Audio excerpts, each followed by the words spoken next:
Let's get on with the show. Lock the gate!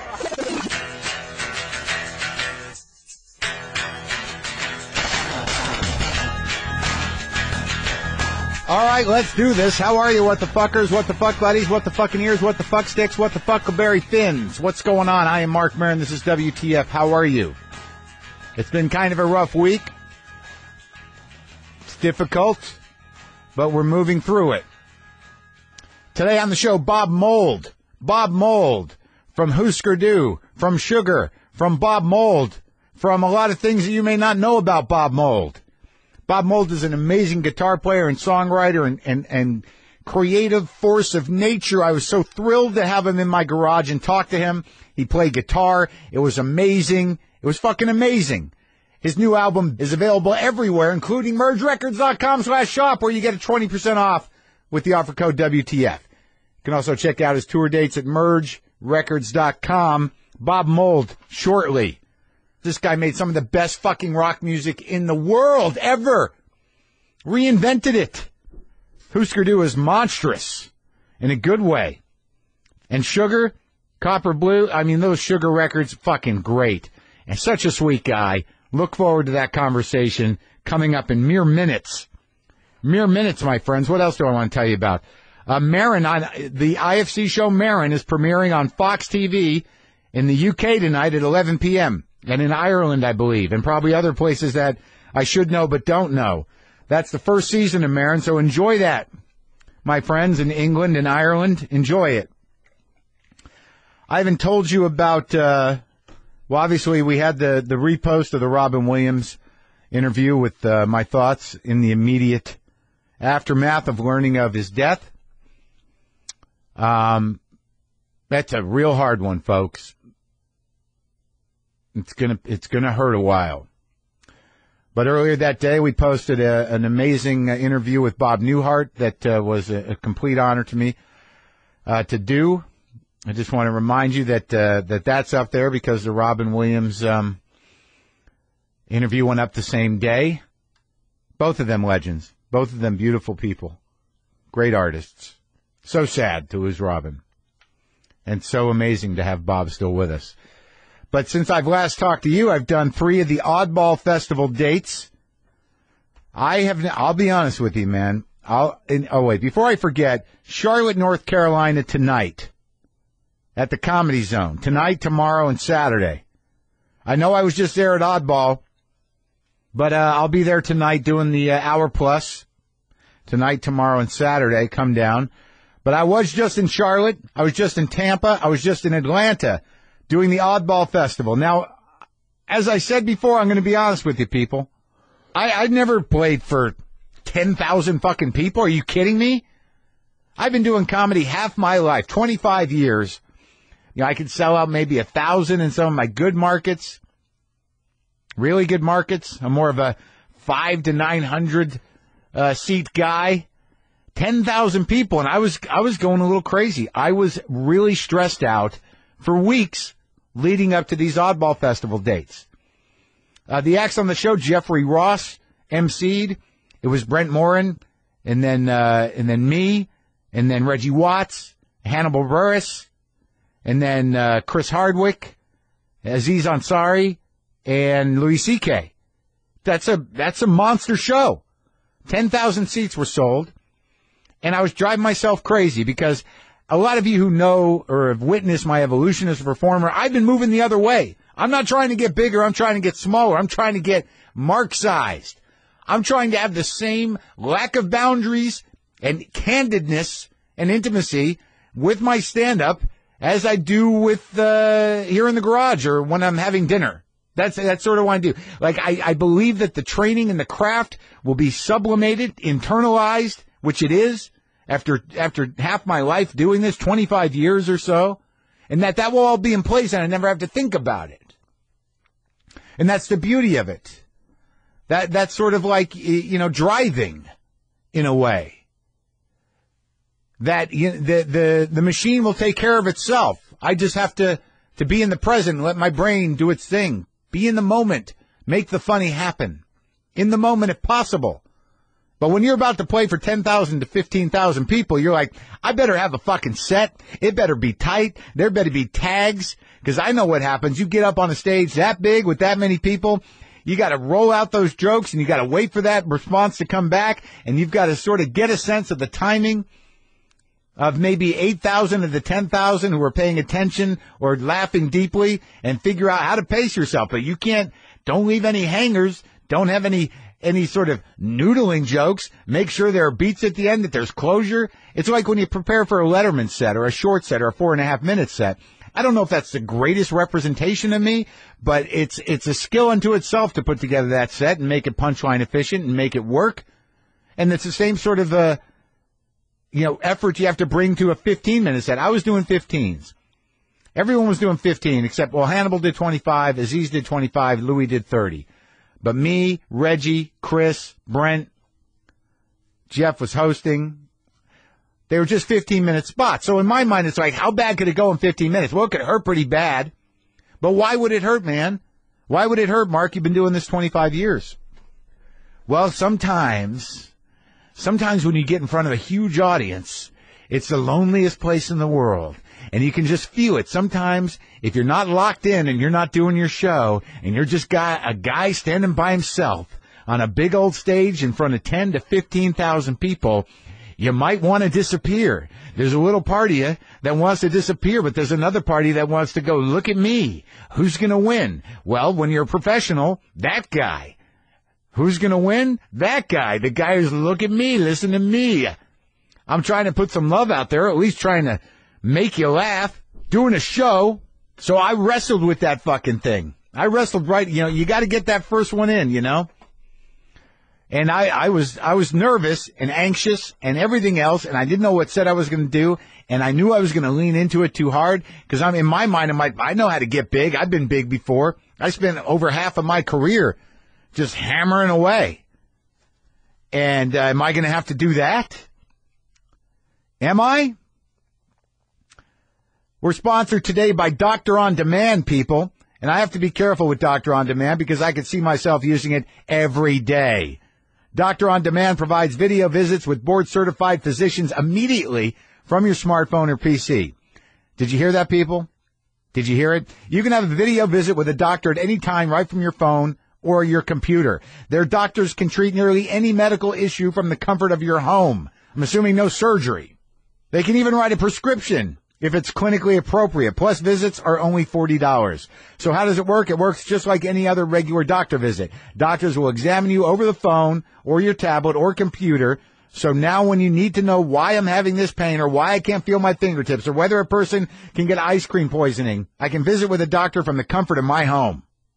Download the Dr. On Demand app today. You never know when you might need it. Plus, WTF listeners get a special offer if they act now and use code WTF20. That's WTF and the number 20. Download the app for your iPhone, iPad, or Android device and enter WTF20. You'll get $20 off your first visit. You can also go to drondemand.com. I think I should call them. My joints hurt in my hands. My grandma had arthritis. I don't know if that's, this isn't a problem for you.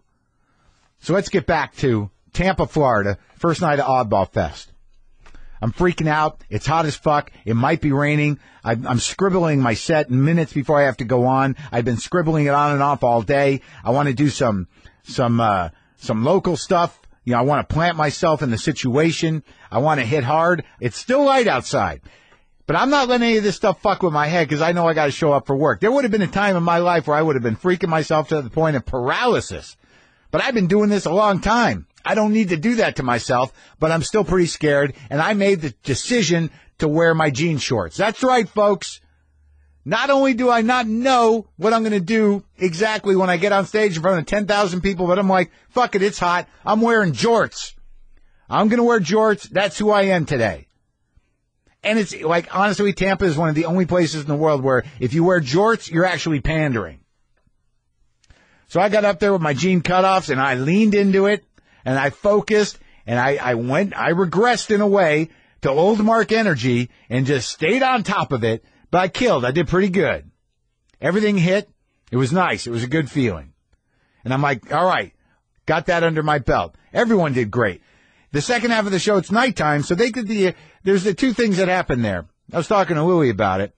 At nighttime, it's like, yeah, there's more focus because they're not looking at each other and wondering why everyone's sitting outside. But at night, they got focus. You got a stage. You can't, that's all you got to look at. But Louie also pointed out, well, also by the intermission, they've had a few more cocktails. But either way, quite honestly, everybody killed. Everyone did great.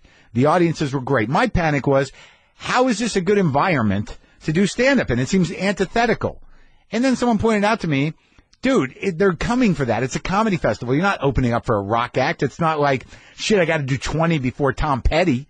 Like, I had no idea what a fucking rush it could be. But when I went to fucking Charlotte the next night, I was like, I got this. I'm going to mix it up. I'm down south. I'm going to talk about Jesus. I'm going to do a Marc Maron set. I'm going to do what I do. I'm not going to fucking freak out and lean into it too hard. Just do what you do in that situation, Mark. You're in front of 11,000 people. Just do it. You're professional. It's fucking awesome. It was great hanging out with the comics. Had a great time hanging out with Brent Morin and Ross and Hardwick, and I hung out with Louie. Yeah, I love it. It's great to see the guys. And, I'm going to be at the ones. I'm not at all of them, but I will be at the ones in Austin, Houston, in Dallas coming up. I'll be at the ones up in Mountain View. And the one in Irvine. I'll also be at Red Rocks in Denver. I guess what I'm telling you is I recommend it. Go out to the Oddball Fest because, I was a little skeptical as a performer, but it's pretty amazing. And it's not like anything you'll ever see, before. It's arena comedy and it's fucking great professional comics. I mean, Gaffigan's doing some, Burr's doing some, Silverman's doing some, Attell's doing some. Great comics, everywhere. I was walking around at intermission, and when I was off stage with my pass, meet and greet, some random photos, watching the show from the audience, watching one of my friends up on stage do his thing in front of the 10, 11,000 people. Spectacular. I will be honest with you, though. I only wore the jorts the first night. I was thinking, this is going to be my thing. I'm going to be the jorts guy on the festival. But jorts only happened in Tampa. And that's where they were supposed to happen. You get it? You with me? Florida? Huh? You know what I'm saying. You know what's going on down there. A lot of crazy shit. We're sponsored today by Squarespace, the all-in-one platform that makes it fast and easy to create your own professional website, portfolio, and online store. And I can get you 10% off if you use Squarespace now, people. Squarespace is great for writers, for photographers, for people with things to sell. It's the best way to get a great website that is a reflection of who you are, and you don't have to be an expert web designer to get it. You dig? Look, I know it can be daunting to create a website, but Squarespace is simple and easy, all right? They have beautiful, logical design templates, and the whole thing is a drag-and-drop situation. And if you're still having problems, they have a support team ready for you at any hour through live chat, email. They're on it. If you decide to start your business using Squarespace to build your site, every Squarespace site comes with an online store. Plans start at just $8 a month, and if you sign up for a year, you get your domain name thrown in for free. Start a trial, people, with no credit card required, and start building your website today. Visit squarespace.com/WTF for a free trial and 10% off your purchases. Enter offer code MARK at checkout. That's squarespace.com/WTF. Offer code MARK, M-A-R-C, Mark. Squarespace. A better web starts with your website. All right, man, it's my fucking pleasure right now, because I just getting to know this guy. We've met a couple of times. He rocks hard. He's an original.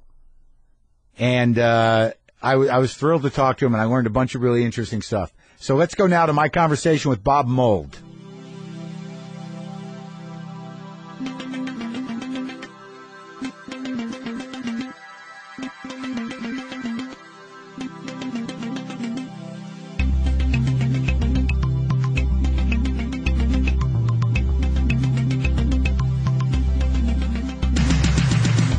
Is that how you're going to wear the headphones? Pretty good, yep. That's how you do it? Yep, that's how I do it. Stick one on your head? Yep. One on your ear? Yep, just in case. Just in case I go deaf.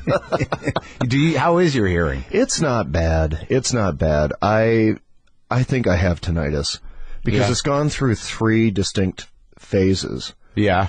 You know, that first phase that I think everybody that goes to live shows, you know, at the, you know, you get to your car or you get back on the bus and you have that. Yeah. It's for about 36 hours. So that's the first one. Right. And then there's mosquitoes. Right. Which is when frequencies start, you know, they come at you like a vacuum cleaner, like white noisy kind of things. And and then they just stop. Yeah. And like everything sounds different. Yeah. Okay, so there's that, and then now I started having the foghorn.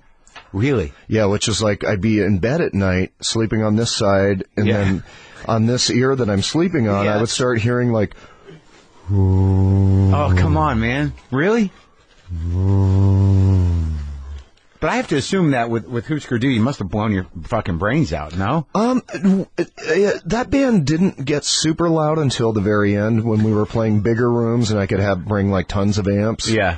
You know, the cymbals are a lot of what does it to people. Like in rehearsal spaces and the cymbals are at ear level and... Oh, really? Yeah, that sound, that all the time. Well, you look incredibly healthy and together. Thank you. Like, I saw you at Bumbershoot with Worcester. Yeah. Yeah, and you played, like, songs from the entire career. Yeah. You just go through the catalog. It must be amazing to have a fucking catalog the size that you have. Like, I was doing my research, and I always get nervous when I interview musicians, because it's sort of like, I'm going to get up to speed. And then you get online, you're like, oh, there's no fucking way I'm going to get up to speed. No. You just got to talk. Yeah. But I go all the way back. I mean, I got the reissue of Zen Arcade, and then I picked up an original one, and then I was just listening to that second album. And the pace and intensity of that music is unlike anything. Yeah, there was a lot of people in the late 70s and early 80s. I guess for people who weren't around at that time, you know, there was that first wave of punk rock that everybody thinks about. Oh, Sex Pistols, Malcolm McLaren, Fashion, late 70s, you know, Silver Jubilee and all that stuff. Yeah. And then the next iteration was this American hardcore that, you know, a lot of it started all over the country at once. Like, who were the bands? Well, I mean, in Los Angeles, there was, you know, X, Germs, Black Flag, stuff like that, 45 Grave. You know, San Francisco, Dead Kennedys Flipper. Then you go up to Vancouver, you know, DOA, Subhumans. Down in Austin, Texas, Big Boys, The Dicks. Minneapolis was Hüsker Dü, Replacements, Soul Asylum. All happened at once. Yeah, Naked Ray Gun in Chicago, Strike Under. Then all the Discord stuff in D.C., Minor Threat, SOA, which is where Henry Rollins came from. Yep.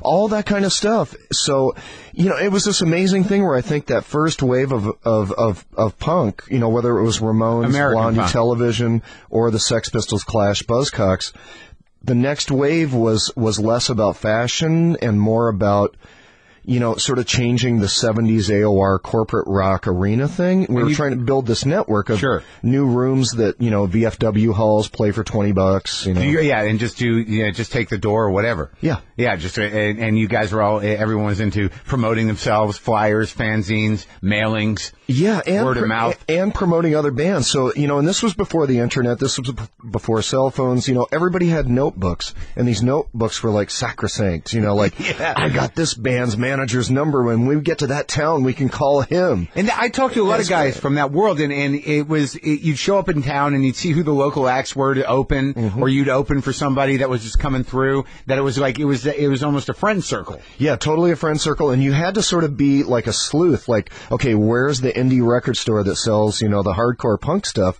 And you'd find it, and then you get there and they say, oh, there's like a show at the, you know, Indian reservation tomorrow night. You guys could probably get on that, you know?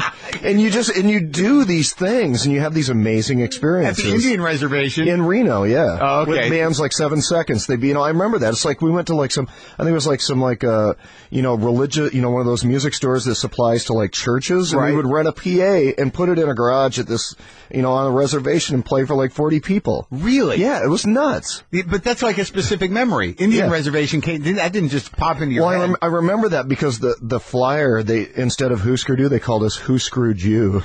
And I'm thinking, oh, this is a reservation. Of course, you know, so wrong. Sorry. So, but where did you start playing guitar? Where'd you grow up? I was born and raised in a small farm town in northern New York, a town called Malone. Was your family in farming? No. My mom was she worked at Bell Telephone. She was the night operator, like switchboard patching stuff. And back when they did that? Yeah. Back when you could call, if you dialed 0, you could talk to your mother? Yes. Yeah, it'd be great. She could listen to all my calls. And that's what happened. Yeah. That's how they figured it out. Yeah, they knew. But when I was like 7 years old, my parents bought like a mom and pop grocery store. So I grew up in like the Dobie Gillis setup, where it was the house, and then you go through the kitchen, and it was like a grocery store. No. Yeah. So were you stocking shelves and stuff and running the register? Running the register, the whole thing. And what's your dad's name? Willis. So it's like, that's Willis's boy. That's Willis's boy, yeah. Did you have brothers and sisters? Yeah, oldest sister Susan and an older brother Brian. Are they all right? Yeah, they're doing good. Well, good. And then when did the guitar come in? When did your mind get blown? I mean, what were you like in school when you were a kid? Well, smart kid, too smart probably. Yeah. You know, just had a gift for numbers. Feel out of place? Yeah, for a lot of reasons. Uh-huh. But my dad was a horn player in the Air Force, but he never played music around me. But the one thing that he did was when they got the grocery store, he would have to buy cigarettes and stuff from the people who stocked the jukeboxes. Okay. And when they pulled the singles off, like in 1966, he would go and buy boxes of them for a penny apiece, and those were my toys as a kid. The 45s from the late 60s, mid-late 60s, like Beatles, Beach Boys, Dave Clark 5, Mamas and Papas, Motown, Monkees, everything. Do you regret that you don't have the box anymore? I have all of them. You still have all of them? Except a stack of Motown ones that got stolen when I was going to DJ a soul night in my college. Oh, my God. Oh, yeah. Oh, no, they sit front and center in my workroom. Really? Yeah, I look over here, you have a shelf, mine sit right there. Just in a row? Like, how many were we talking? 3 beer crates full of singles. I do that. What were they with the picture covers or no? Or just with, no, like no dust sleeves even, because they just came out of the jukebox. They were all beat up. And those were the things that you listened to early on. And do you remember which ones were like, holy shit? Well, it's funny because I just did a show at Carnegie Hall. It was a songbook tribute show for Paul Simon. Uh-huh. And one of the songs that I remember as a kid was the song Fakin' It, was from Bookends. Yeah, it's a great song. And the reason I remember it is I used to memorize label copy, and the running length of that song was 2 minutes and 74 seconds. Yeah. Because in those days you had to stay under 3 minutes or they wouldn't play it. Right. So they tried to flip it through? Yeah. That's a good song. Did you play a song on that show? Yeah, I played that. You played Fakin' It? Yeah, I played Carnegie earlier this year, yeah. And for Paul Simon? Yeah. And it was just a bunch of you guys playing Paul Simon music? Yeah, we had, it was like John Doe, Judy Collins, Sam from Sam and Dave, the Wilson sisters from Heart. And did Paul come out at the end? Nope. He didn't? No, he wasn't even there? No, of course not. That's interesting. So how does a show like that get booked? How does someone decide to do that? He must have sanctioned it, correct? It's a friend of mine. His name is Michael Dorff. He started the Knitting Factory. Sure. In New York and then here, and now he has these venues called City Winery that are showing up around the country. And every year we do this. He does these shows that raise money for underserved kids in New York City for musical instruments and lessons. Uh-huh. So, and I'm very fortunate. Every couple of years he will have me on one of the shows. So that's sweet. But so did you guys do a record as well? No, it's just a number of bands played for a couple hours at Carnegie Hall, and that was it. So you're a math kid, and you're listening to rock and roll. Yep. And that one had an impression on you because that's catchy. Faking It is catchy. Yeah, or Good Vibrations. What kind of horns your dad play? Alto sax. Okay. So he could jam? Could he blast? He never played in front of me. You never know. You didn't know at all? Not one note in front of me. I knew he had the horn. He never took it out. Bizarre. But he got me the singles, and also my grandmother would take care of me a lot. Yeah. And she cared for a woman that got struck by lightning. Huh. Who was, hard to move and couldn't move on her own. And in the house that this woman lived, there was a baby grand. And I would put on the AM radio and sit at the piano, and I would hear a song, and I would be able to figure it out. On the piano? On the piano. And so you had a knack for it? Yeah, so I heard these songs, I had these singles, I sort of figured out music theory. What was the lady who got struck myself. by lightning doing when you were doing that? Just sitting there? She was in the other room. Okay. She was getting bathed or something that I didn't. So it was like over for that lady. No, she was okay. It was just hard, It wasn't like she was frazzled. That's either a strike of bad luck or amazing luck. I don't know how that goes. What does it mean when you get struck by lightning? I'll read into anything, Bob. I have heard people have gotten struck by lightning at least twice. You've got to start thinking that you're not meant to be if you get struck by lightning. You got to take off the tin hat. Wrong headgear. Yes. All right, so you start plinking around on piano, and you could figure it out. Doing that, and then I got one of those little Emily plastic chord organs. You know, the ones where they have the chord buttons on the left and then the keyboard on the right. Yeah. And then I started writing songs when I was 9. Uh-huh. So I did that for a little while. Did Hüsker Dü cover any of those? No, I'm saving those till the end. Because you know how this goes. Sure, You save the beginning till the end. When they make sense again. Yeah. Where's my oatmeal? Exactly. I got a song. So I write these cute little songs about my dog and about my mom and stuff, you know. And then I sort of, as I got 11, 12 years old, I started to, drop away from music for a little bit, got into sports, started listening to not bad music, but what my friends were listening to. Right, towny rock? Yeah, well, like Foghat, Fleetwood Mac. Got into the city, man. Got into Kiss. Yeah. And then... Zeppelin? No, I hated Zeppelin. How is that? I love those guys now, but because when the Beatles broke up, I remember the article in the New York Daily News that said, the Beatles are over and the heir apparent is a new blues outfit called Led Zeppelin. And I was like, there's going to be another fucking Beatles. You're a big Beatles guy? Yeah, very loyal. Very loyal, yeah. I'm not a Stones guy. I'm a Beatles guy. There's no room for both? There is now, but when you're 9 and the Beatles break up and they're trying to sell you Led Zeppelin, it's like, no fucking way. Right, I get that. So, all right, so I want to go back because I'm trying to track this. It's my belief, and you can correct me if I'm wrong. Like, I listened to the first couple Hüsker Dü records, and you seem furious. Yes. Like Scorched earth. Yeah. That was the idea. I mean, I see pictures, and I'm like, oh, my God, this guy looked like he was about to explode. Yes, lots of things. Yeah, well, how did that, how did you get there? I mean, when did you start playing guitar, and when did you, start shredding yourself from the inside? Well, I picked up, for my 16th birthday, I asked for and received the first Ramones album. Yeah. From my folks, and when I heard that record, everything changed. I mean, I had like a SG copy that I bought in a Sears catalog, and I would like lip sync to Kiss and stuff. Yeah. And I was writing, trying to write like songs, but then when I heard the Ramones, everything changed. I was just like, this is it. Anybody can do this now. Right. It's not makeup and Learjets and scarves and all that stuff. It's these guys on the street playing this really fundamental music. Yeah. So that changed my world. That was when I said, I can learn this and I can do this. I moved from northern New York State to the Twin Cities in the fall of 1978 to go to Macalester College. Yeah. Small liberal arts school. I got the underprivileged full scholarship. Nice. My parents were poverty level, so I got that. Did they keep the store, though, all the way through? Oh, yeah, they kept all that, but we had no money, so this was my way out of How'd you pick farm that town. School? You were just looking? I applied to a lot of schools. This farm town, by this point, I knew I was gay. I knew I had to get out of this small town. Right. And I knew because your options were limited or because of the hate? Both, and, just looking for opportunity, wanting a better life, and so I was 17, moved to the Twin Cities. There was a record store really close to the campus called Cheapo Records. That's where I met the drummer. Still there, isn't it? Yeah. Yeah. So that's where I met Grant Hart, the drummer and other songwriter in Hüsker Dü. Do you guys get along now? We communicate, but we're both really difficult. Let's not beat around the bush. Yeah. We both have our ways of doing things, and you do this thing. I mean, band dynamics is beyond me, but I guess because I don't understand. I'm never in a band.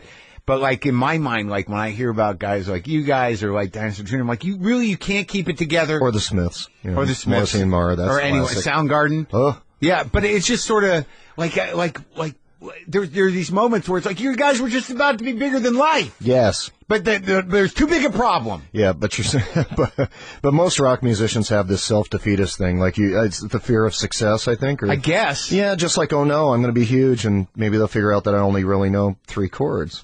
But that's all you need. I know that now. But it's funny, so many more than 3 chords, because that's weird. So you took the Ramones on, but you were just plinking around on guitar. You must have learned those Beatle chords at some point. Oh yeah.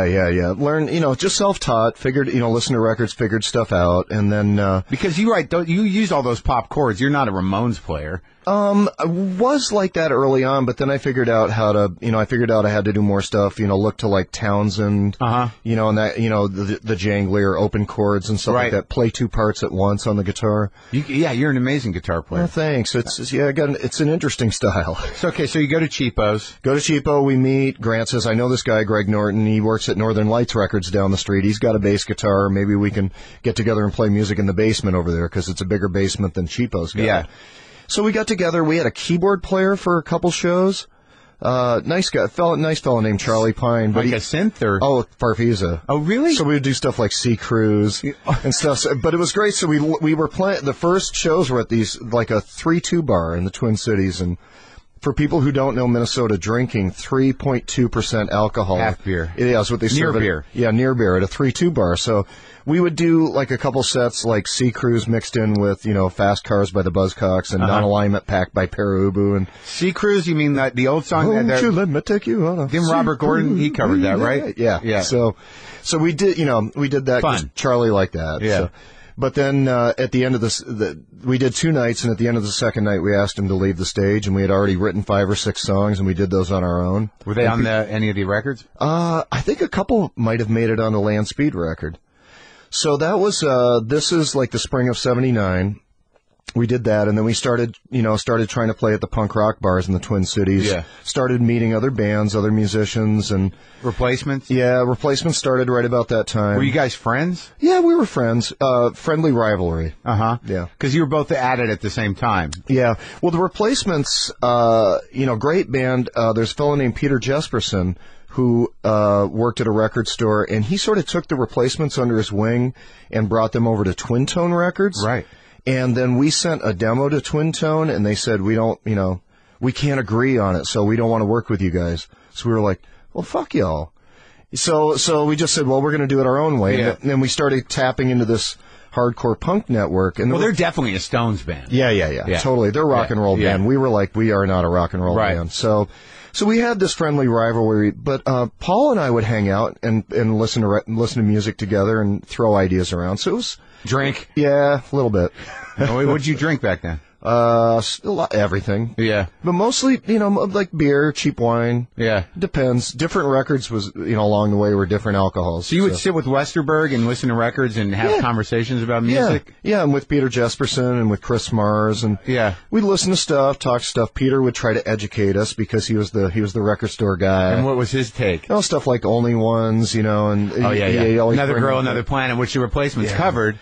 Yep. Did you guys do that too? Nope. No. They got to it first. That's the only song though, isn't it? What? Isn't that their big song? What? Only Ones? Yeah. I mean, I tried to listen to the rest of it. It's okay, but it's not that song. No, they had a great song there, but so it'd be that kind of stuff, and so it was a great time up there. The late '70s through the mid '80s in Minneapolis was really exciting. Well, it's freezing. And, but like you said, all these great bands, especially you guys and the Replacements come out of there. But like, what led to, Zen Arcade was this huge record for you guys and was a huge record for the Form. Mm-hmm. Yes. Because I listen to your music, I still can't identify it as punk rock necessarily because you got all those pop chords in there and there was some sort of organization around how you wrote songs that was different.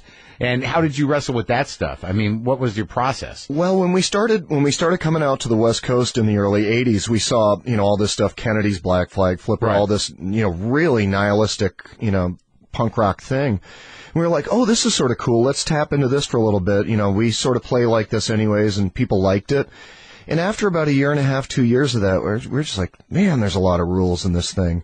You got to wear this chain that way, and you got to hate this particular kind of politics. It was just like all these rules, and we're like, what are these rules about? We want to make music. So, with Zen Arcade, that was the big break away from hardcore and way toward, we really wanted to make more of a personal statement. Yeah. And, Zen Arcade is, it's a loose concept record, sort of tying all three of us together. And, we had this, sort of storyline of this kid that designed, video games, and he made this game called Search, and had this girlfriend that died. And so you guys all sat down and wrote a story. We were writing songs, and when we saw that it all fit together, then we started creating characters as a way to sort of pin the thing together. Right.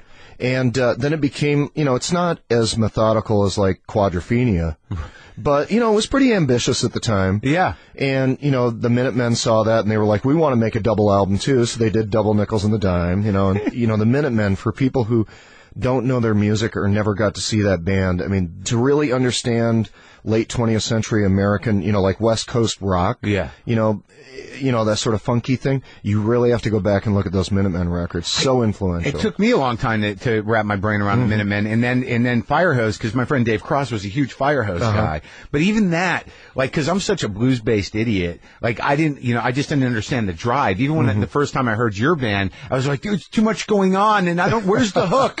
Where's the hook? Yeah. And, but it took me a long time to get it. But all those the SST guys were kind of influential. Yeah. I mean, Black Flag was so important to the, Los Angeles, that whole, anti-police culture, Ray Pettibone with all those graphics. Yeah. That stuff was really subversive and provocative, and the police would come by SST, and, sort of harass people who worked there in the bands. And so that was so you were down here, living here?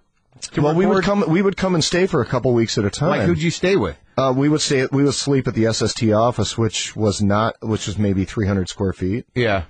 And people would sleep under desks. What was the idea? What was the idea of SST? I mean, who's like that label? I mean, it's not around anymore. But you were on their Black Flag, the Minutemen, right? Firehose, Minutemen, Meat Puppets, and then later Soundgarden, Sonic Youth, Dinosaur Jr. I mean, that's right. They were all there. Did you feel like it was a community? Yep. Yeah, it felt like a community. I mean, Chuck Dukowski, the bass player from Black Flag, he would book tours for bands, and he was really helpful to us. Rollins, I mean, when Black Flag would go on tour, we would stay at SST, and, I would sleep under, under the desk where Henry would sleep when he was there, or when he wasn't sleeping in the tool shed or wherever it was. Now, were you guys all wasted all the time? Hüskers could party down. Yeah. Yeah, we knew how to use those food stamps for generic beer. Generic beer, black and white labels. Yes. I forgot about that. Beer. The Meat Puppets, were you friends with those guys? Yeah, we went through Phoenix. They were crazy. Yeah. They were wild guys. Trippy. God, they were just like, it was like Beefheart psychedelia meets, meets Crazy Horse meets super meets country. Fast punk rock, and, all that, like, the mid-60s psychedelic stuff that they wove in. Yeah. So cool. Yeah, and I love that you guys all knew each other and you just hung out. Yeah. So, all right, so you do Zen Arcade, you do this big concept album, and all of a sudden now you're defining a new genre. Yes. And there's pressure now. Yes. And what happened? Make another record as quickly as possible. But and a label don't think record? about it. Or no? We made New Day Rising, came out 5 months later. That was SST, right? It was still SST. That was 6 months later? Yeah, Zen Arcade came out, July 84, there was 3,000 copies pressed that sold instantly. SST didn't get it back in stock till September of 84. I guess that's the liability of the small label. Yeah, so yes, indeed. So January 85, we put out New Day Rising. Yeah. And then September of 85, we put out Flip Your Wig. And that was, by then, the major labels were at us. Yeah. And we could have taken Flip Your Wig to Warner Brothers, but, we had a sense of loyalty, and we felt like, on the way out that we sort of wanted to give the last record to SST. Uh-huh. And, Flip Your Wig was like an amazing pop record, and, in hindsight, it would have been much better to give that to Warner Brothers, where we ended up. But, right. we were trying to, sort of took one for the team and try to be nice on the way out. But was that the last record? That was the last record for SST. And there was 2 more Hüsker Dü albums. Candy Apple Grey was the Warner's debut, came out in March of 86. And then Warehouse Songs and Stories was the last album for the band and Warner's, and that was January of 87. Now, in this early community of hardcore, were you, like, openly gay at that time? No. You know how military is don't ask, don't tell? My thing, it seemed like in hardcore to me it was like, don't advertise, don't worry. Yeah. Right. Because it was all the freaks and the misfits and the weirdos and the artists and punks and there was, it was just sort of like, yeah, you're probably gay. That's cool. Just, don't be all gay out there and that, Don't act all gay. Our bands don't do that. Well, and I was gay, but I didn't have a gay identity at that point. I was a guy who played guitar in a punk rock band. So angrily. Yeah, well, you were wondering where all that anger came from. Was it from that? Well, that was one of the things, sort of being a self-hating homosexual. But when you say self-hating, was it that you didn't accept yourself, or you were frustrated that you? I accepted the fact that I was attracted to men, but I didn't fit into what I perceived the lifestyle to be. And I think it was probably more defined then. Yeah, there was a really strong definition. There was that, the macho leather and sort of the effeminate, drag, whatever you want to call it. And also, the first time that Huskers went to San Francisco was July of '81, and that was like the moment when the word AIDS was brought to our attention. Yep. And that was the moment where Reagan couldn't say the word for at least 4 years. Right. And ACT UP was created around that time to fight the sort of negligent, almost allowing of death. Yeah. So, it's to me, a lot of the anger was, not feeling like I had an identity within the community, combined with the government telling me that I should die. Right. And you're sort of like, well, fuck y'all again. Yes, but you didn't have a voice around that. You couldn't feel that you could participate in that movement. I could have, but I guess I felt more comfortable just being a musician. Sure. Like, there were people at that time who were doing incredible stuff. Whether it was Sylvester doing amazing stuff on the West Coast. Tom Robinson, Jimmy Somerville, the people who did the real heavy lifting. They self-identified, and that was their identity and their work. Mm-hmm. And to me, I was like, I just want to be my work right now. Well, it's interesting because, like, even within the work, because you would think within music that there would be, but there were definitely different camps. There were obviously out gay performers and people who we all assumed was gay, and they didn't have any problem with that. But it was not in the world that you were in, that alt rock, punk rock. It was not that type of world. There were bits and pieces of it, but it just wasn't my thing. Yeah. So it's for better or worse, I just wanted to stick to my craft, I guess. Yeah, and it was, and you wrote some great pop songs. And if people go back, they're all gender non-specific. So again, it's the universal nature of the story. But did you know that? Yeah. You're like, all right, I'm going to write in code. Yeah, are you as miserable as me? The Smiths made a thing, Well, yeah, he's kind of a complicated character. Indeed. And people love that, so. Well, he was very, he spoke to that melancholy, though. Mm-hmm. You definitely spoke, like, when I see pictures of you, when you were heavier and sweatier, and just sort of like, it was just this weird rage machine. Yeah, it's like, who are these guys, how these guys get away from the gas station attendant thing. Well, I don't, it was a little nerdier than that, I think. I projected that on there. No, it's cool. We were very unlikely. Yeah, well, when I saw you play recently, it's just very interesting that you can still, like, your energy is very directed, and the songs sound cleaner and better, and your guitar playing is probably better than it was then, I'd imagine. It's different. I think it's better, yeah. Yeah, but the intensity of the music is still there, even though you have some distance from it. When you play those songs, do you lock back into it, or is it more embracing? How does that work? Do you time travel? I don't go back to that place. Yeah. And the songs and there's certain songs, especially like side 2 of Zen Arcade, it's just so visceral and guttural, and it's a lot of my songs, and it's a lot of anger and rage. I can't really conjure that specific emotion anymore. So, within the Hüsker Dü catalog, I go back to the poppier ones, the fun ones, the sort of let's have a toast to punk rock kind of songs. Right. People love those. They're catchy. They're easy to play. And conjuring rage is difficult. Yeah. And because it was sort of amorphous. Yeah, multi-tiered. Yeah, and as I've gotten older and come to understand myself, it's not the most valid of emotions for me at this point. Well, let's talk about that for a minute because I have problems with rage. You do. I do. It comes upon me sometimes. It's all right. Is it? It's all right. When you were growing up, I mean, did your parents know? I don't know. Maybe they did. It was never spoken about, and even when it was apparent and then public, still not spoken about. Even when I had partners and we lived together, not spoken about. Huh. But not hostile. Not hostile, just don't speak about it. Right. So. And are they still alive? My dad passed a year ago. Sorry. October of 12, and so that was a changer. Yeah. But no, I mean, I had a great, as good a relationship as I could have with my parents, given sort of the chaos that I grew up with, and the tension, the violence, the hypervigilance that puts in you as a child. What kind of violence? Just physical stuff. Your dad? Yeah, he get mad. Oh, really? Yeah. So you grew up with rage? Yeah. Oh yeah. Oh, see, I didn't know. Yeah, that. it's yeah. And because I did as well. It's erratic. Was he a drinker? Yep. That was it. And it wasn't erratic because it always the slow boil would start on Friday. When he start afternoon, knocking the cocktails back? Yeah. What did he drink? Beer drinker. Oh, yeah? And he just saw it happen. You could sit there in the house and it's like, okay, hour it was one. Like clockwork. And it was about what? And it was nothing, just anything, everything, fucking customers, fucking this, fucking that. Bang, and then like this, and then Sunday night it starts to dissipate because we have to go back to school on Monday. So, like, when you say violence, was that towards you and your sister? And I didn't get as much of it as others got it more really? than me. Yeah.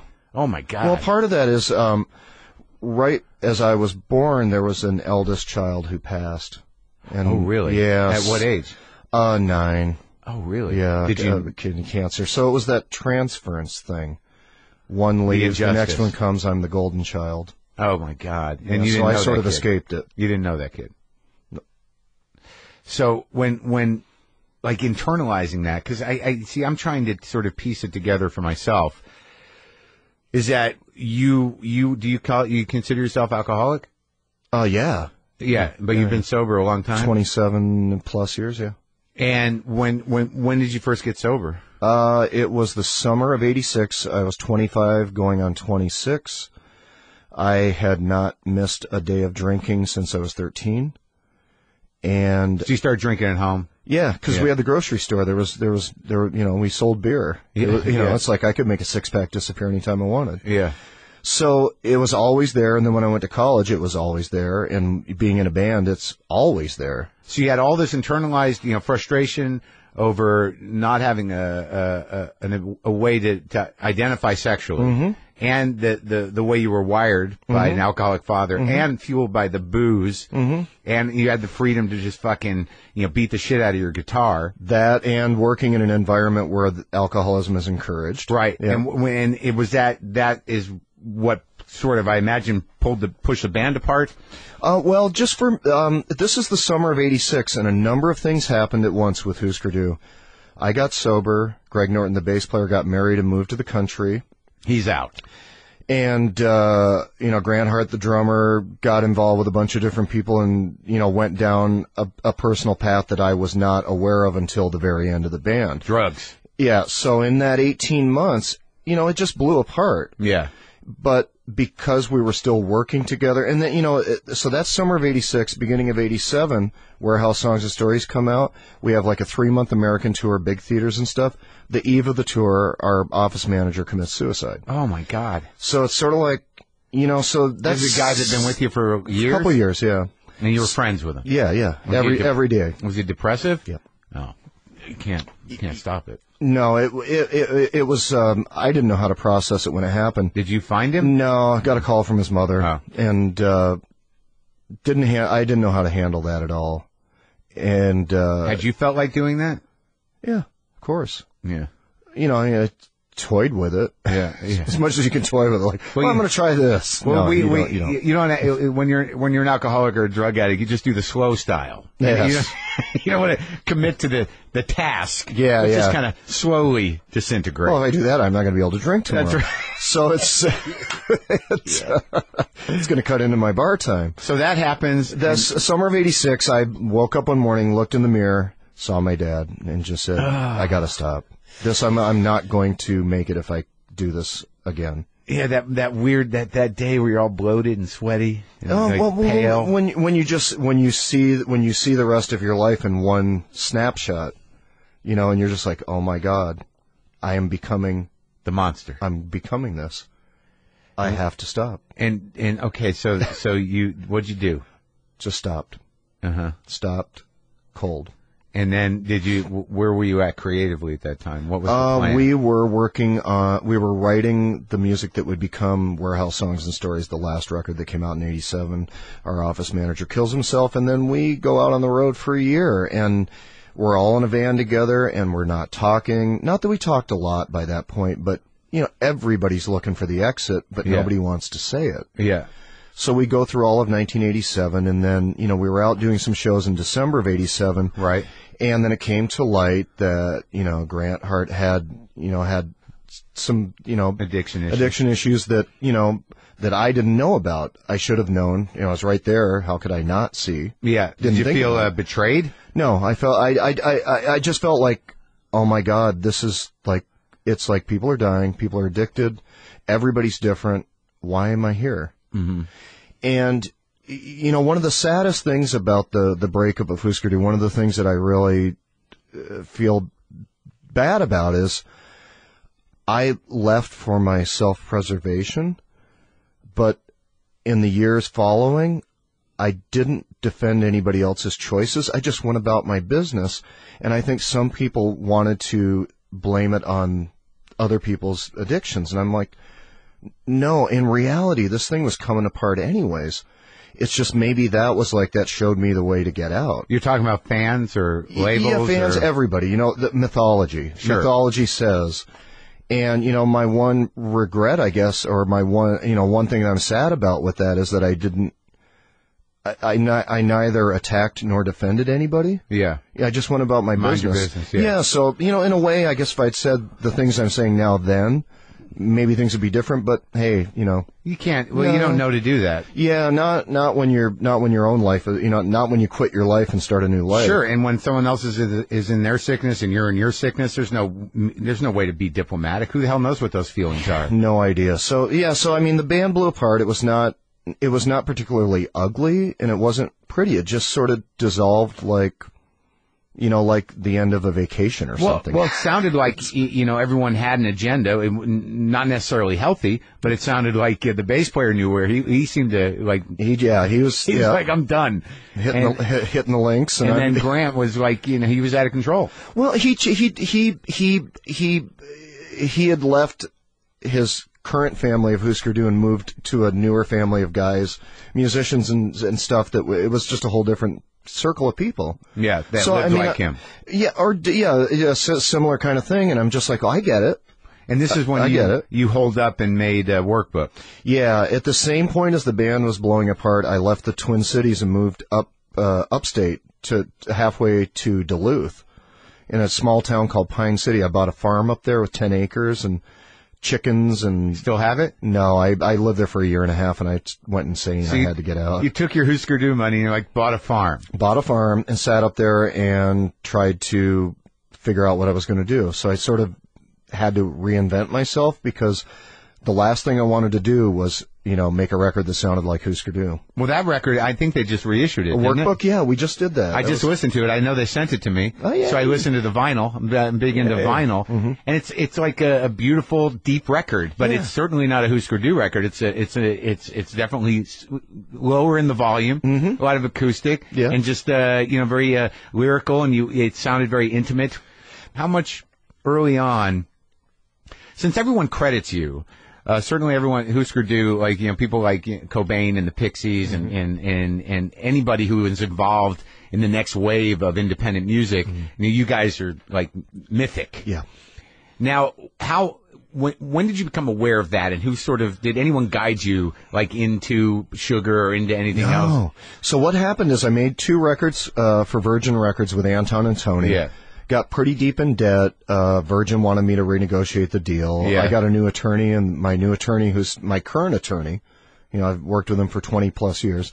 He just said, you know what? Why don't you just walk away from that deal? Go play some solo shows. Go make some money. Write some songs. See what happens.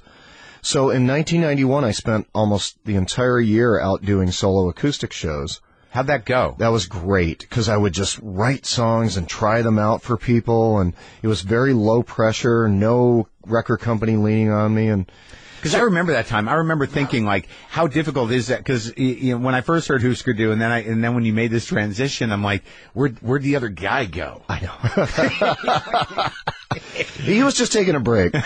So 91, I'm doing all this stuff, and as it turns out, in the summer of 91, my booking agent had me working in Europe all summer, and I was playing these boutique festivals with Sonic Youth, who I was friends with, and Dinosaur Jr. was on a lot of the shows, and Nirvana, who I remember because I had gotten the demos for what became Nevermind as a possible producer. Really? Yeah. And who ended up producing that? Butch Vig? Yeah. It worked out best for all of us. Yeah. So I wouldn't have nearly done that. Who produced the Hüsker Dü records? We did them ourselves. Yeah. Man, because they definitely took something from you, because like when I listen to the Hüsker Dü records, everything's way up. Oh yeah, everything's up front. Yeah, because I listen to a vinyl of Nevermind, and it doesn't make any difference, because everything is like fucking way up. Yeah.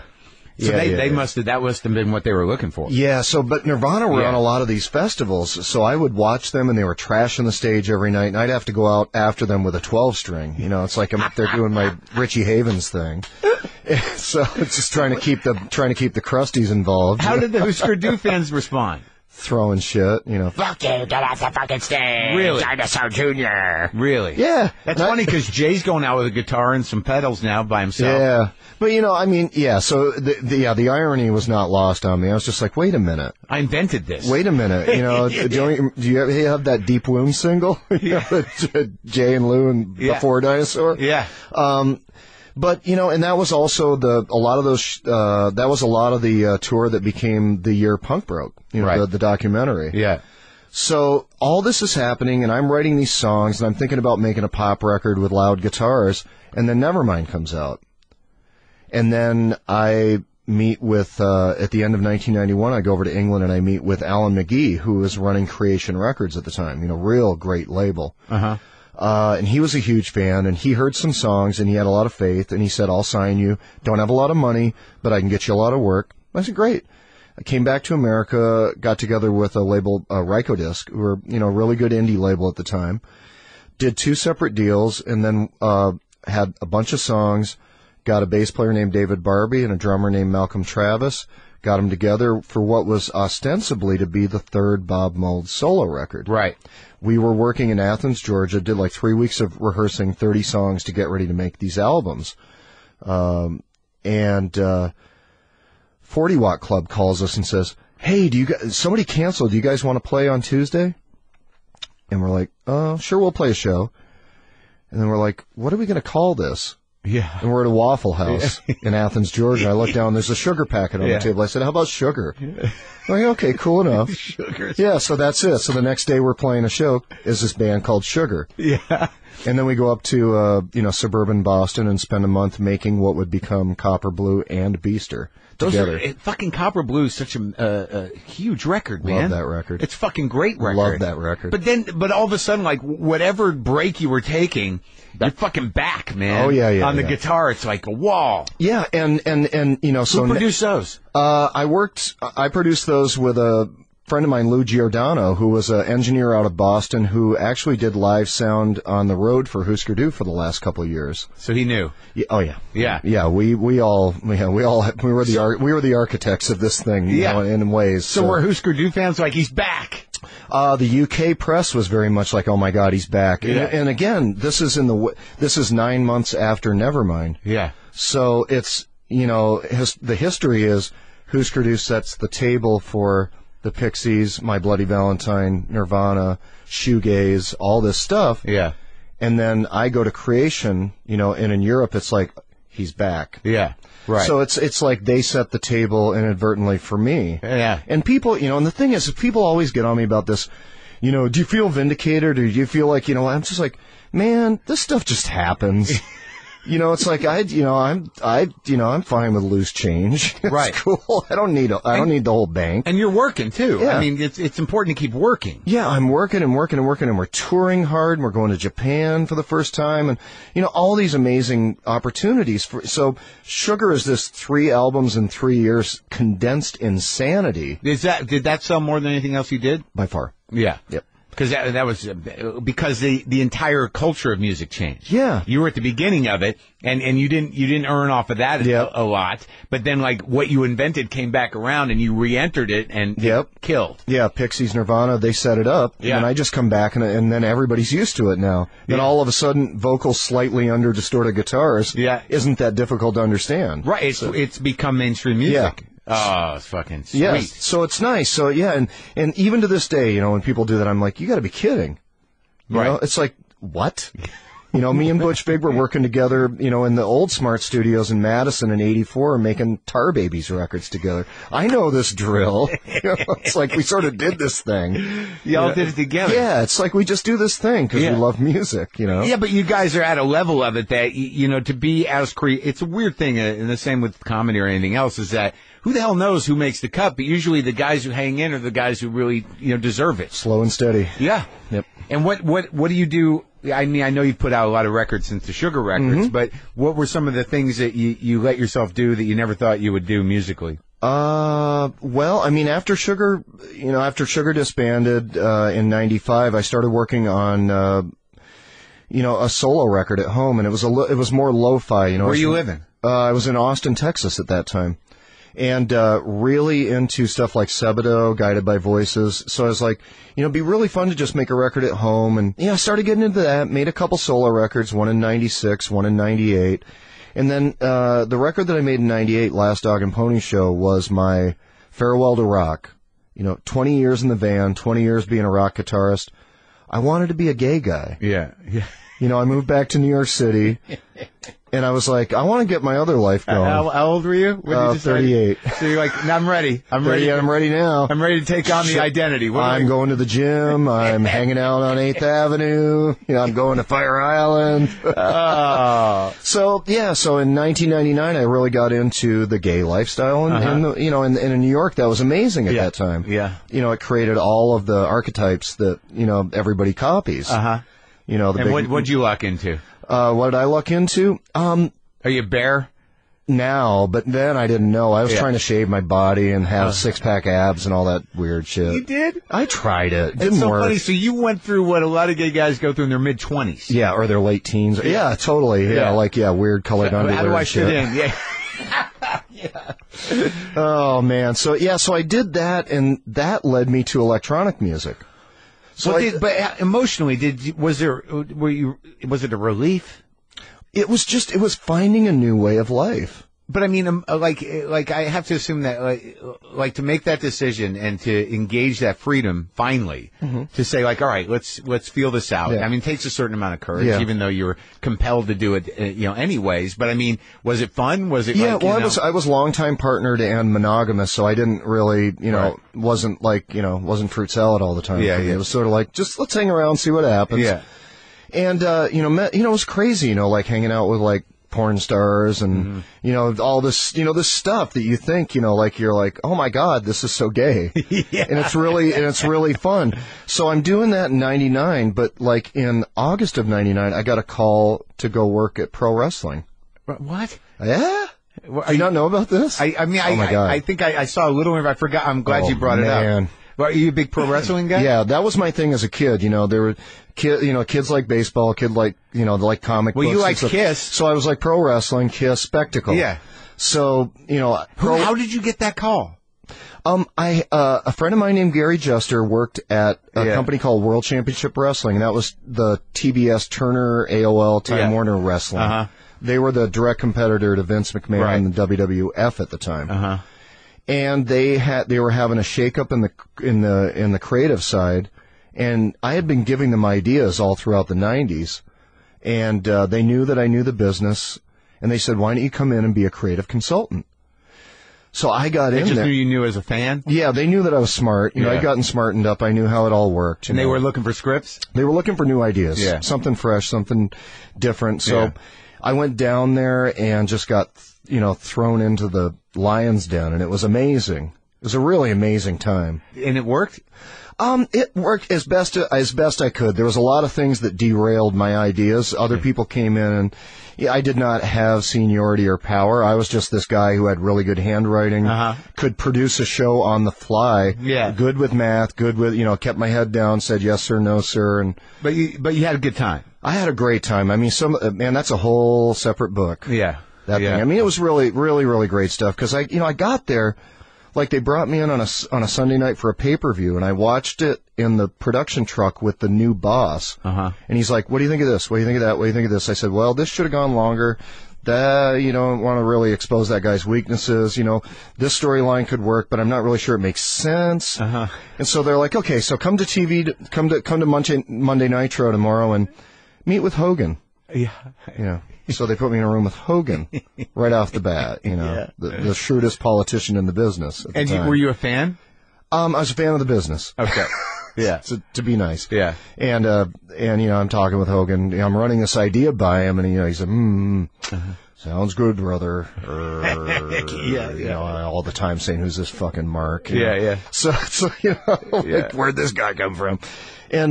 But I hung in there, stuck it out. They found a spot for me.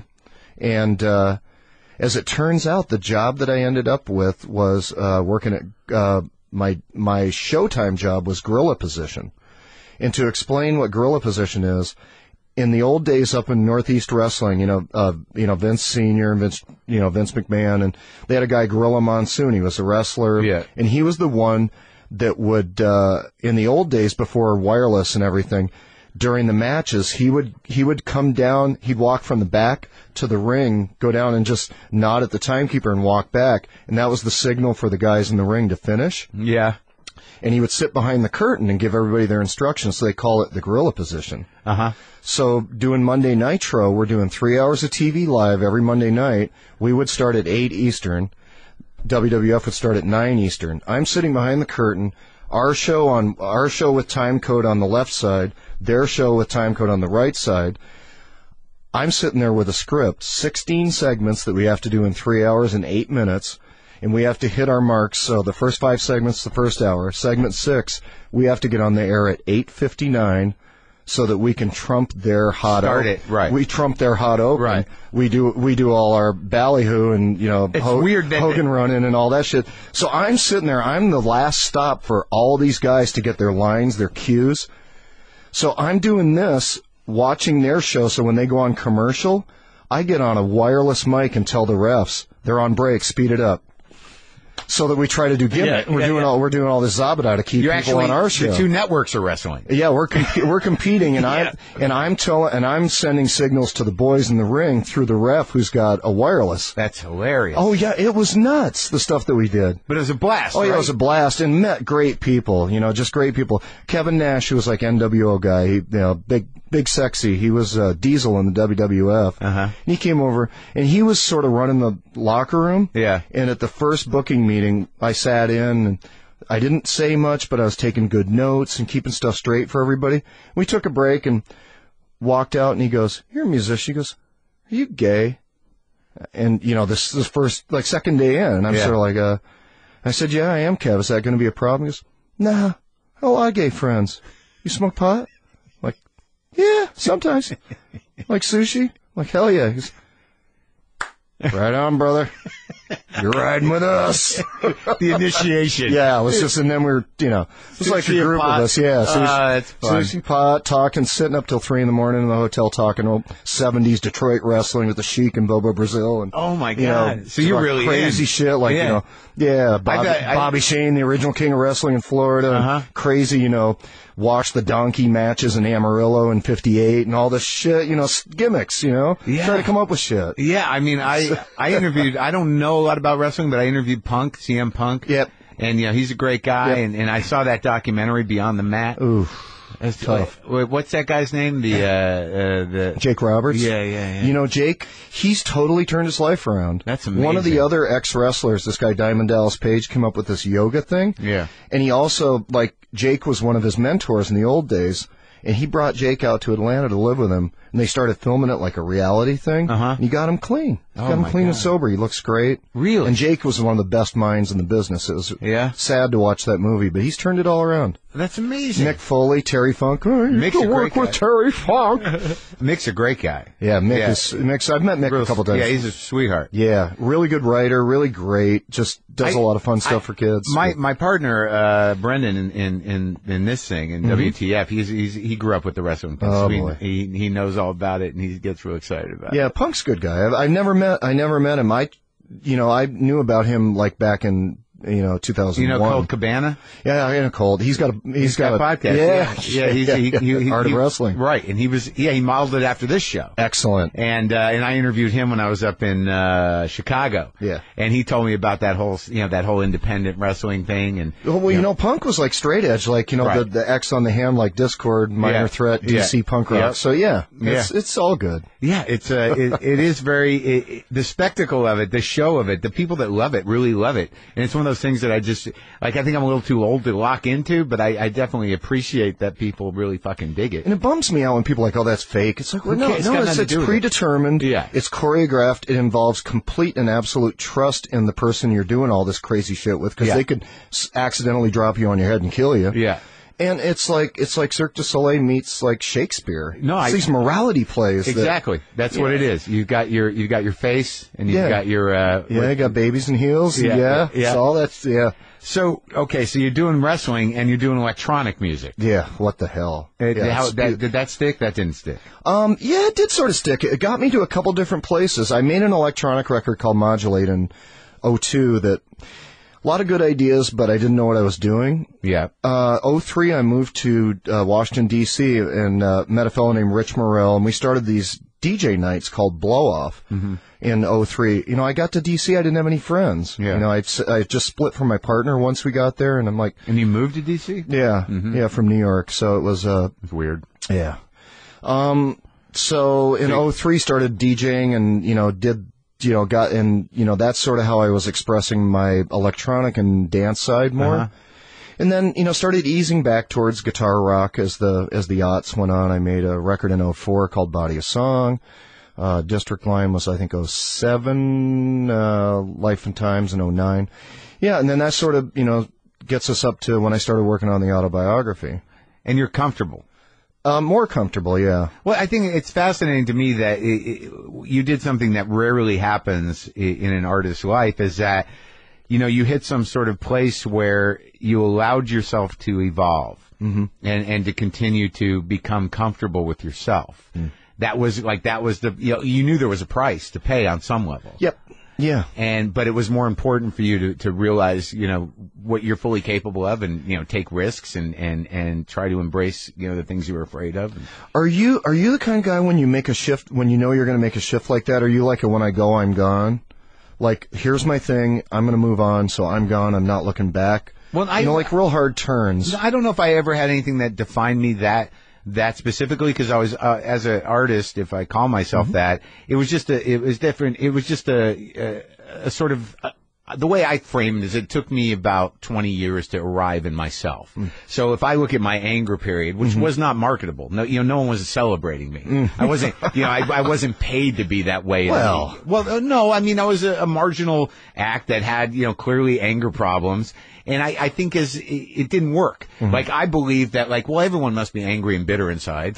So why aren't they relating to me? And then I realized that, no, a lot of people aren't that way. And it's not necessarily entertaining. So it was never that drastic. It was sort of a slow coming into myself is what it really was. Okay. Yeah, because why I ask is because, these things were end of rock, beginning of gay, and pro wrestling. What? Yeah. I would just do these, sort of real abrupt breaks. Well, that was an opportunity that you chose to embrace. I mean, you didn't see it coming. It wasn't like you were, I'm pounding on the door of the pro wrestling world. Yeah. Those are those decisions where it's that sounds fun for a while. Yeah, and this isn't going to happen again next year. I better do it now. Sure, why not do that? Yeah, well, that's different. different. So now, how did you, like, I want to come back to this in the sense that I know your father passed away, and that you had, now I know that there was this, this horrendous dynamic that you were able to transcend somehow. It was what it was. Yeah. It was what it was. Yeah. And one of the things. But are you at peace with it? I mean, was it a slow death? It was a long last lap for him. It was tough, it's a couple of years, COPD that, and then eventually they, found the, big tumor, lung cancer. And, we, had some really good time together towards the end, both when he was very aware and as he was transitioning out. And, it was really, my dad was this gigantic figure in the family that, it was never challenged. And, had made it hard, so, my siblings have different views, and I just felt like I have to really go and try to understand his life while I have the chance to try to learn about my grandfather, his father, and the stories, and then, oh, yeah, it's this way. Empathy, compassion. I'm so sorry. Really? I had no idea. And then it's okay. Huh. And then all of a sudden it's like, of course everything's forgiven now. It all makes sense now. Wow. And, so then, so now I'm the messenger to the others and trying to do that. So did he apologize? I didn't want one. No. I just wanted to know what happened. Yeah. Because we all have, this is the thing. You tell stories, I tell stories. Yeah. We do this thing. We unknowingly build these legacies. Everybody in the world does. And if you can't create clarity with your legacy before it ends, it's sort of, it can be lost, misunderstood. Or tumbled down generations. Yeah, and of course you catch it, and again, the day that in '86 when I looked in the mirror and saw my future, and I didn't want that one. So yeah, I mean, it was great for me. It was great for me. It gave me a lot of clarity, a lot of extra clarity beyond the things that I had figured out. So yeah, I mean, absolute peace. That's good. Yeah. Congratulations. Yeah. I mean, as much as I'm sure there'll be, there could be flare-ups at any point, but I mean, I'm happy that I took the time and accepted the challenge, I guess. That's great. To me, it just really, I needed to know the story. Huh. I needed to hear the story from the source, and not the the mythology or the realities we create. We make the distance from our families and create these realities, and and then we have this story that we carry, and then, when you find out, like, wait, somebody took out chapters 4 through 8. Right. And it's also why wrestling is compelling, is that those stories, are very, there's a line. When it's good, it's amazing. Yeah. Yeah. How did, you wrote the theme to the Daily Show. Yeah. And I remember that, and because you're friends with Liz Winstead. Yes. So how did that happen? Do you still make a few bucks every time they play it? Yes. That's great. I'm grateful for that. It was a wonderful thing. Liz Winstead and I were friends in Minneapolis in the 80s. And hung out a lot together. And she was one of the original creators of the Daily Show with Craig Kilborn. Yeah, it was. Gosh, who were the other? Yeah, Craig was the original host. Yeah. And, and then things changed later and Jon Stewart came in. But Liz came to me with, we're doing this, we're putting this show together. We're going to call it The Daily Show. And, we'd like you to, do you have anything that would work really good for theme music? And I said, well, Liz, I just finished a record and I have 2 instrumentals that I think might be okay. And I'll let you hear them both and pick the one you want. And they picked the and that had a dummy title, Dog on Fire, because I couldn't come up with any words. And I recorded a version for the show. Yeah. And that became the theme and is still the theme song to this day. Great that he kept it. Yeah, it's really, I'm so grateful. Yeah, really, nice. really grateful for that. Other people, people re-recorded it and changed it a little bit, but I mean, I'm still the creator, so it's cool. That's nice, man. Yeah, really that's nice to make money while you're sleeping. Yes, I like that. All right, so do you want to play or you feel like it or no? Really? I'll play a song, yeah, give me a song. All right, hold on, let me set it up. Okay, let me see. All right, song.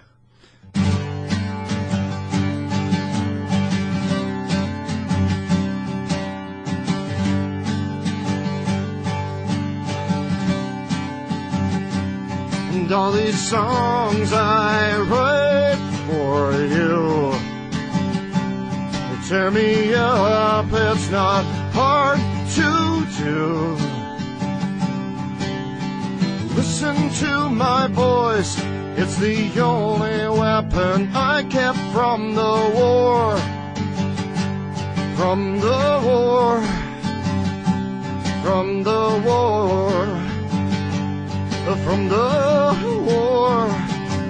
And I can soothe every ailment you endure. And I can see into the future most assured.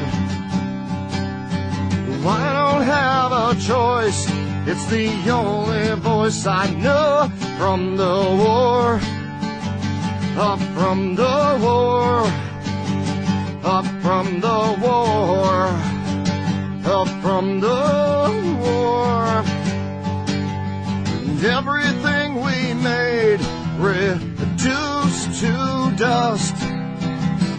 You were the one who taught me most to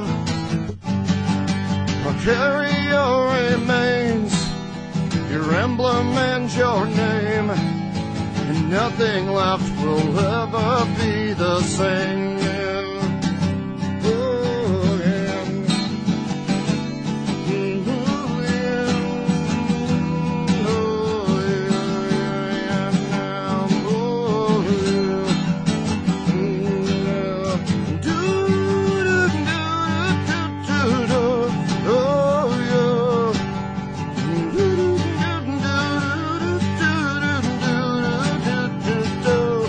And this war we fought was violent and long. Weeks turned into years, but we kept on keeping on. The ringing in my brain is what remains. It's what remains. It's what remains.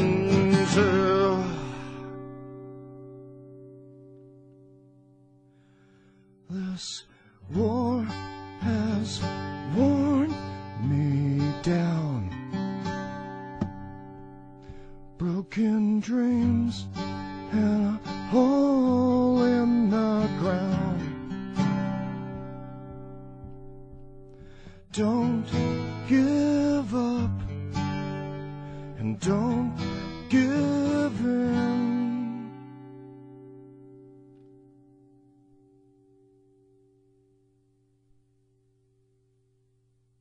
Great. Oh, thank you, man. It's a heavy deal, right? It's a very heavy deal.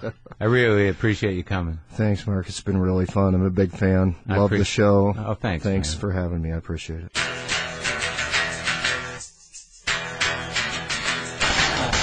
Who knew? Did you know that stuff?